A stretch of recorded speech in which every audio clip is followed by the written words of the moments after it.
Asthma বা হাঁপানি ৰোগটো আচলতে যিবিলাক মানুহৰ হৈছে তেওঁলোকেহে অনুভৱ কৰিব পাৰে কিমান বেদনাদায়ক। ওচৰৰ ঘৰৰ মানুহ পৰিয়ালৰ মানুহো শুব নোৱাৰে ওচৰত, মানে এনেকুৱা এটা চাউণ্ড দিয়ে বা অকণমান খোজকাঢ়িলেই ভাগৰ লাগে, ফেপনি ধৰে, বহুত মানুহ ভুগি আছে।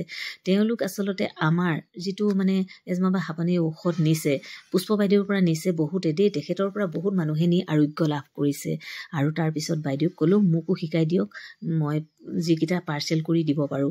আৰু মোৰ পৰা বহু দিনৰ আগতে পাৰ্চেল কৰি নিছিলে, এতিয়া নহয়, বহু দিনৰ আগতে তেওঁলোকো আৰোগ্য হৈছে। মই ভইচ ৰেকৰ্ডিং শুনাম আপোনালোকক, প্ৰথমতে পুষ্প বাইদেউৰ কথাখিনি শুনি লওক।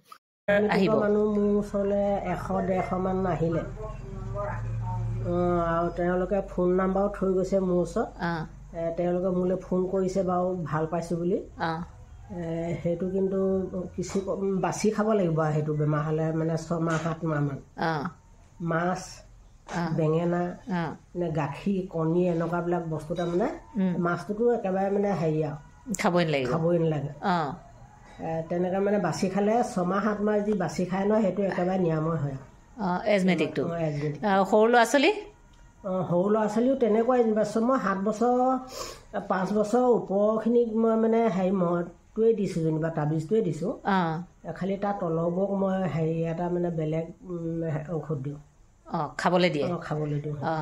সেইটো কি ঘুমৰীয়া বুলি কয় ন? ঘুমৰীয়া বা চাহনি বুলি কয়, চাহনি বেমাৰটো।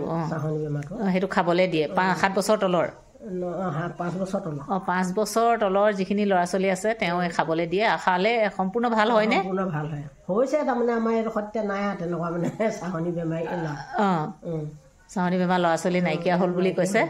আৰু তেওঁ 5 বছৰ তলৰখিনি খাবলৈ দিয়ে, 5 বছৰ ওপৰখিনিক তাবিজ হিচাপে পিন্ধিবলৈ দিয়ে ন? বহুতক তাৰমানে তাবিজ নিয়াবোৰ ভাল নহ'ল কাৰণে সৰু ল'ৰা ছোৱালী পিন্ধি যে একে ঠাইতে নথয় যে, যেনি তেনি ঘূৰি থাকে, সিহঁতে কামুৰিও থাকে বস্তুটো মাহঁতে কোৱা মতে। এতিয়া মই খাবলৈকে শিকাই দিলোঁ। খালে ভাল হয় ন? কিমান মানুহে নিছেহি আপোনাৰ ওচৰৰ পৰা? খোৱাটো নহয়, খোৱাটো নিছে বাৰু, পিন্ধাটো কিমানে নিলে? পিন্ধাটো বহুত হ'লগৈ দেই, 100-150 মান হ'ল। এতিয়া তেখেতৰ কথাখিনি শুনিলে। এতিয়া শুনক আপোনালোকে এটা ভইচ ৰেকৰ্ডিং। সেইকেইটা এভইড কৰিবলৈ ক'বা। ঘৰৰ নতুন চাউলটো যে একেবাৰে ঘৰৰ নতুন চাউলটো উলিয়াই সেইটো খাব নালাগে, সেইটো বৰ বেয়া ধৰে। ভাল পাইছে? পাইছে, খালি অকণমান এই হেৰিটো আছে, বাকী এনে হেৰিটো মানে সম্পূৰ্ণ ঠিক হৈছে। অলপ গ'লে ভাগৰ লগাটো ঠিক হৈছে, ফেপনিবোৰ ঠিক হৈছে ন? সেইটোৱে মেইন প্ৰব্লেম আছিল, ফেপনিটোৱে। সেইটোৱে, আৰু এই বেমাৰটোত ফেপনিটোৱে খায় মানে। আৰু ৰাতি পুৰা বাজি থাকে, শব্দ দি থাকে, সেইটো ঠিক হৈছে। শব্দ দিয়াটো ঠিক হৈছে, মানে সম্পূৰ্ণ হোৱা নাই যদিও আগত থাকি বহুতখিনি কমি গ'লগৈ। আগতে মানে ওচৰত শুলে মানুহ গম পায় আৰু নাকে যেনেকে মাত দি থাকে, তেনেকুৱা মানে সেই বুকুৱে মাত দি থাকে, এতিয়া মানে ঠিক হৈছে। হেৰি খেতি কৰিছো যে, বড়ো খেতি পথাৰলৈ গৈছিলো মোবাইলটো।